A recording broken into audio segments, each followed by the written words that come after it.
My dear students, पिछला class में हम लोग 3 क्वेश्चन पढ़े थे। आज इसका आगे का क्लास है। चैप्टर 1 हम पढ़ा रहे हैं इलेक्ट्रोस्टैटिक्स का। चैप्टर 1 में जितने बेहतरीन क्वेश्चन हैं जो परीक्षा में प्रायः पूछे जाते हैं बिहार बोर्ड में, मेरा फोकस अभी लॉकिंग पीरियड में उसी पर है ज़्यादा। आपको लाभ होगा, इसको पढ़ते रहिए।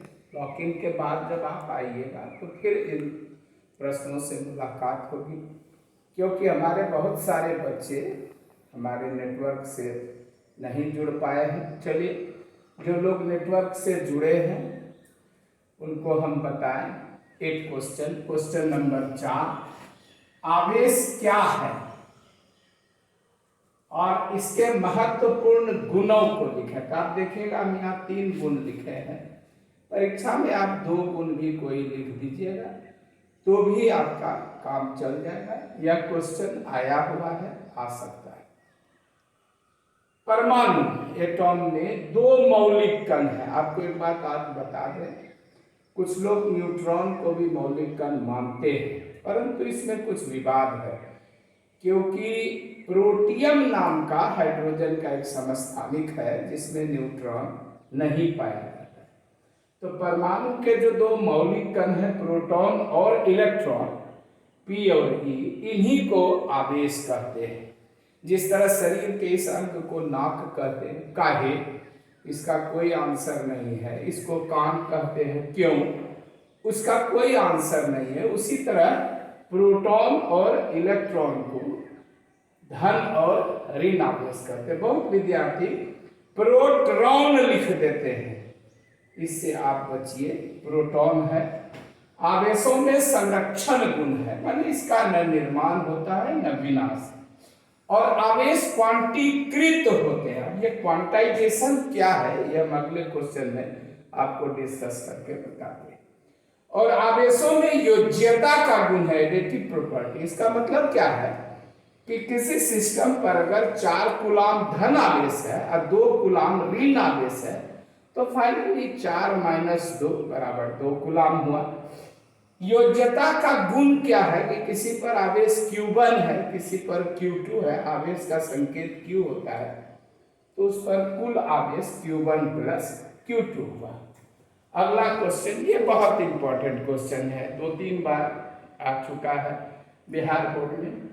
आवेश संरक्षण का सिद्धांत, law of conservation of charges, ये निम्नलिखित है। क्या है? आप दोनों में से कोई एक लिखिए। दोनों भी लिखिएगा तो ठीक है, अच्छा है। आवेशों का न तो निर्माण किया जा सकता है और न तो विनाश। आप आवेश बना नहीं सकते, प्रोटॉन बना नहीं सकते हैं, इलेक्ट्रॉन बना नहीं सकते, यह बनता है। आगे चल के हम आपको बताएंगे कि क्वार्क नाम का एक कण है, उससे प्रोटॉन और इलेक्ट्रॉन बनता है। वह भी परमाणु का मौलिक कण है, परंतु ये आगे मॉडर्न फिजिक्स में हम लोग देखेंगे। आवेश का न तो निर्माण होता है न तो विनाश, और किसी स्वतंत्र निकाय पर, सिस्टम आपको हम बता चुके हैं। सिस्टम किसे कहते हैं? निकाय, जिस पर हमारा कंसंट्रेशन रहता है वही निकाय। उस पर आवेश की कुल मात्रा हमेशा नियत रहती है। साइंस में ज़्यादा लिखना नहीं पड़ता है, बस इतना सा लिखे, 2 में 2 नंबर पाए। अब हम देखते हैं अगला हमारा क्वेश्चन क्या होता है, सो हम लोग देखते हैं। अब हम आपका पिछले क्वेश्चन में आपका प्रश्न था कि ये क्वांटाइजेशन क्या है। तो आपको एक चीज समझना होगा, जिस तरह आप अंगूर खरीदने जाते हैं, कभी आपको अकेला अंगूर नहीं मिलता है, वो हमेशा गुच्छा में मिलता है। आप चाह के भी एक अकेला अंगूर का टुकड़ा नहीं खरीद सकते। उसी तरह जब आप किसी वस्तु को चार्ज करते हैं, चार्ज करने के कई तरीके हैं, घर्षण से, उपापन से। हम आपको पिछले क्लास में जब हम इंट्रोड्यूस कर रहे थे इलेक्ट्रोस्टैटिक्स क्या है और ये तालाबंदी नहीं हुई थी, तो हम आपको विस्तार पूर्वक इलेक्ट्रोस्टैटिक्स के जन्म की कहानी बता चुके हैं। आपको याद होगा, चार्ज हमेशा बल्क में आता है, बल्क माने समूह में चार्ज आता है। और आपको बता चुके हैं कि एक कूलाम चार्ज में 6.25 गुना 10⁻18 प्रोटॉन या इलेक्ट्रॉन होते हैं। आप समझ सकते हैं कितना महासंख्य होता है। तो चार्ज हमेशा एक बंडल में, बल्क में आता है। और वैज्ञानिकों ने देखा कि यह जो क्वांटा है, बंडल है, यह होता कितना है। तो वैज्ञानिकों ने पाया कि किसी निकाय को किसी भी तरह से आप आवेशित करिए, मेथड ऑफ चार्जिंग चाहे जो, लेकिन उस पर आवेश का परिमाण या तो 1 गुना ई होगा, या 2 गुना ई होगा, या 3 गुना ई होगा, या जो बोलता है ना पूर्ण सांख्यिक गुणज, टोटल न्यूमेरिकल मल्टीपुल का मतलब समझिए, या 1.5 गुना ई नहीं हो सकता है, 1.2 गुना ई नहीं हो सकता। एल का मान या तो 1 होगा, या 2 होगा, या 3 होगा। प्लस माइनस का मतलब है आप चाहे धनावेशित करिए वस्तु को या ऋणावेशित। आपको पहले भी बता चुके, इलेक्ट्रॉन का निकलना धनावेशन, इलेक्ट्रॉन का जाना ऋणावेशन है। अब हम आपको एक बहुत महत्वपूर्ण क्वेश्चन चैप्टर 1 का बताने जा रहे हैं कि विद्युत बलों के बारे में कूलाम, अगस्टीन कूलाम इनका पूरा नाम था। इन्होंने 2 नियम दिया। पहला कि अगर आप दूरी को फिक्स रखिए, निश्चित रखिए, तो चार्ज जितना भी लीजिएगा, और एक बात गौर करिए, चार्ज पॉइंट चार्ज होना चाहिए। अब पॉइंट चार्ज क्या है, ये आपके मन में क्वेश्चन आएगा। सबका उत्तर धीरे धीरे धीरे धीरे, आप तो जानते ही हमारा तो सिद्धांत है धीरे धीरे प्यार को बढ़ाना है और हद से गुजर जाना। तो फिर इसको भी हम बताएंगे कि पॉइंट चार्ज क्या है, कल बताएंगे टेस्ट चार्ज क्या है। लेकिन अभी आप इतना समझ सकते हैं, बहुत छोटा छोटा छोटा छोटा छोटा बहुत छोटा आवेश का परिमाण पॉइंट चार्ज है। उसके बीच लगता हुआ बल उन आवेशों के परिमाणों के गुणनफल का समानुपाती होता है, और उनके बीच की दूरी के वर्ग का व्युत्क्रमानुपाती होता है। यहाँ एक बात गौर करने लायक, अगर आपको क्वेश्चन आया है कि विद्युत बलों के संबंध में कूलाम का नियम लिखे, खाली नियम लिखे, तो यहाँ ज्यादा ज्ञान नहीं बघाड़ना है, केवल नियम लिखकर चला आना। फिर वही पुरानी बात, आपसे पूछा जाए कि आपका नाम क्या है, तो सीधा खड़ा होकर बताइए हमारा नाम सुरेश कुमार है। यह कहने का जरूरत नहीं है कि हमारे पिताजी इस शहर के नगर सभापति रहे हैं, ऐसा कहने का कोई जरूरत नहीं। सिंपली बोलिए हमारा नाम सुरेश कुमार। आपसे पूछा गया नियम लिखे, नियम लिखिए। अभी देखिएगा किसी को हम लॉन्ग क्वेश्चन करते हैं, कैसे लॉन्ग क्वेश्चन में ये कन्वर्ट होता है। अभी आप तुरंत देखिएगा इस क्वेश्चन को, अभी आप तब तक राइट डाउन करिए, उसके बाद हम लोग करेंगे।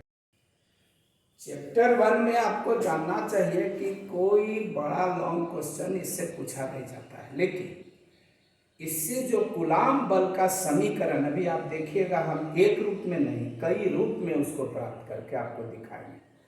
तो कूलाम बल के समीकरण को समझना और यूज करना, जिसको आ गया उसको समझिए। फंडामेंटल ऑफ इलेक्ट्रोस्टैटिक्स पर कमांड हो गया। कूलाम बल है क्या? विद्युत बल का नाम है, कूलाम के द्वारा खोजे जाने के कारण इसको कूलाम बल कहा गया। आप पिछले क्वेश्चन में देखे थे कि कूलाम बल का नियम क्या है, आप यहाँ तक आए थे, तो वो शॉर्ट क्वेश्चन था। अब आपको उसमें जोड़ रहा है कि कूलाम बल का सूत्र प्राप्त करें, तो आपका क्वेश्चन 5 नंबर का हो गया। तो यहाँ से आप आगे बढ़िए, 2 पॉइंट चार्ज बनाइए Q1 Q2, कोई डिस्टेंस दिखाइए R और बल दिखा दीजिए F, और लिखिए गणितीय रूप में मैथमेटिकली F समानुपाती Q1 गुना Q2, जबकि आप R को कांस्टेंट रखिए। आपको याद होगा 11 में भी हम आपको पढ़ाए थे कि जब आप 2 चीजों के बीच बल का व्यंजक देख रहे हैं तो तीसरे को स्थिर करिए। कहीं ऐसा ना हो कि आप 2 मित्र मिलकर कुछ खा रहे हैं और तीसरा एक मित्र आ गया जो ज्यादा स्पीड से खाता है, तो क्या करेगा? आप खुद समझ सकते हैं, वह चटाचट चटाचट खा जाएगा और आप भूखे रह जाइएगा। अतः तीसरे मित्र को कहिए कि वेट करो, फिर तुमको भी खिलाएंगे, जूठा में क्यों बैठोगे। अतः जब आप चार्ज के ऊपर बल को देख रहे हैं तो आर को स्थिर करिए, और जब आप आर पर फोर्स को देख रहे हैं तो चार्ज को स्थिर करिए। यानी जब आप मित्र को खिला रहे हैं तो आप खुद देखिए, तो आप क्या देखेंगे कि दूरी बढ़ने से बल घटता है। और यहाँ स्क्वायर का माने समझिए कि दूरी अगर 2 गुनी बढ़ी तो बल 4 गुना घटेगा। और मैथमेटिक्स में ज्वाइंट वेरिएशन का अलजेब्रा में नियम है कि ए समानुपाती बी हो, ए समानुपाती सी हो, ए समानुपाती बी गुना सी होता है। तो उसी सिद्धांत से अब समानुपाती इतना होगा। समानुपाती के चिन्ह को हटाने के लिए कांस्टेंट ऑफ प्रोपोर्शनैलिटी देते हैं, नियतांक। आपको मैं 11 में बता चुके हैं, याद होगा। बहुत लोग ये भी नहीं जानते हैं कि यह नियतांक क्यों आता है, क्या से आता है। इसको जानने के लिए तो वर्मा सर का 11 क्लास में आकर के ट्यूशन पढ़ना जरूरी है। तो आप भी जानते ही हैं, आप सबको हम बताए हैं 6 क्लास में मैथमेटिक्स में ये सब चीजें हैं। चलिए, आप तो जानते हैं, इसलिए ये कांस्टेंट ऑफ प्रोपोर्शनैलिटी है और इसका मान अलग अलग माध्यम में अलग अलग होता है। क्या होता है, कितना होता है, इसको जानने के लिए अगले क्वेश्चन पर आपको स्विच ओवर करें।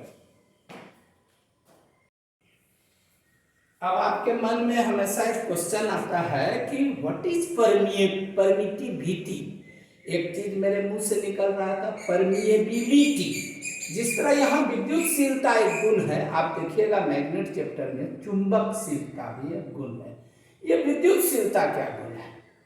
अभी जैसे हम आपको पढ़ा रहे हैं, इस समय अगर मेरा पोता यहाँ क्लासरूम में आ जाए, जो कभी कभी आ जाता है, तो आप क्या देखते हैं कि उसके आ जाने से हम तमाम लोग डिस्टर्ब हो जाते हैं। उसी तरह से चार्ज के बीच में अगर हवा है तो जो विद्युत बल है, अगर पानी भर दें बदल जाएगा, इसके बीच में कार्बन डाइऑक्साइड भर दें बदल जाएगा। अब मेरा दूसरा पोता भी आ जाए, फिर और नॉनसेंस क्रिएट हो जाएगा। और अगर बगल के रूम में रहने वाली हमारी छात्राएं कुछ बोलने लगे, जब हम क्लासरूम के बगल में, आप तो जानते ही हैं कि यहाँ गर्ल्स हॉस्टल भी है, तो फिर हम डिस्टर्ब हो जाएंगे। इसलिए आप देखते हैं हमारे पढ़ाने के समय बिल्कुल शांति रहती है। अतः जब कभी भी हम विद्युतशीलता को डिफाइन करते हैं तो दिमाग में एक चीज रखते हैं कि इसके अंदर कोई माध्यम है जिसका गुण इसको प्रभावित कर रहा है, और उस गुण की माप। पुराने जमाने में सीजीएस पद्धति में बहुत दिक्कत थी। एसआई पद्धति जब बना तो आप स्फेरिकल सिमेट्री से लाया गया उसका मान 1/4πε। आपके दिमाग में फिर क्वेश्चन आएगा, स्फेरिकल सिमेट्री क्या है? इस सब के लिए तो आपको 11th में हमारा फाउंडेशन कोर्स पढ़ना जरूरी है। उसके बिना तो कितना आईआईटी नीट का सपना देखिए, जब आपका बेस नहीं है तो कुछ नहीं। और बेस के लिए तो वर्मा सर, और base Verma sir, for difficult question Verma sir, ऐसे क्वेश्चन तो आप जानते ही। चलिए छोड़िए कार्य। तो वैज्ञानिक ने के का मान निकाला, एसआई पद्धति में 1/4πε आया। ये एप्सिलॉन ही मेन चीज है, यही है जो माध्यम की विद्युतशीलता को निरपेक्ष रूप में मापता है। अब आपके पास अगला क्वेश्चन है कि निरपेक्ष और आपेक्षिक विद्युतशीलता क्या है। तो आपको याद होगा आपकी भौजी की कहानी कि आपकी भौजी कितनी सुंदर है, इसको नापने का तो कोई पैमाना नहीं है। आपको कहना होगा कि हमारी भौजी हमारी मम्मी से ज्यादा सुंदर है, लेकिन हमारी मौसी से कम सुंदर है। तो निरपेक्ष विद्युतशीलता को मापना थोड़ा कठिन है, आप इसको डायरेक्टली नहीं माप सकते हैं। तब किसको रखें भाई, एक स्टैंडर्ड, किससे तुलना करें? जैसे आपको याद होगा एक बार लालू जी बोल के फंसे थे कि पटना का सड़क हेमा मालिनी के गाल के तरह चिकना कर देंगे। बेचारे फंस गए, काफी किरकिरी हुई उनकी। उसी तरह से हेमा मालिनी चूंकि अपने समय की खूबसूरत अदाकारा थी तो उनको एक स्टैंडर्ड माना गया। तो निर्वात भी, वैक्यूम भी एक स्टैंडर्ड है जहां there is no medium. That is vacuum, निर्वात, वैक्यूम। वैक्यूम को मानक मानकर और उसके तुलना में निकाला जाता है विद्युतशीलता, उसी को रिलेटिव परमिटिविटी यानी रिलेटिव परमिटिविटी या परावैद्युतता कहते हैं, अपेक्षिक परावैद्युतता। इसका मान होता है। आप देख ही रहे हैं समान राशियों का अनुपात है, आप आगे देखेंगे। इसकी कोई इकाई नहीं होती है, इसकी कोई बीमा नहीं होती है। बड़ी कठिनाई से एप्सिलॉन नॉट का मान निकाला गया है। आइए अगले क्वेश्चन में पढ़ते हैं एप्सिलॉन नॉट क्या है। इसे एप्सिलॉन जीरो बहुत लोग पढ़ते हैं, पढ़ने के लिए पढ़े, परंतु इसे एप्सिलॉन नॉट पढ़ना। और नॉट भी NOT नॉट नहीं है, वो नॉट लैटिन भाषा का नॉट है। Epsilon naught means no medium, और उसके तुलना में जब हम इसको निकालते हैं तो इसको रिलेटिव परमिटिविटी और इसको एब्सोल्यूट परमिटिविटी कहते हैं। आइए देखते हैं।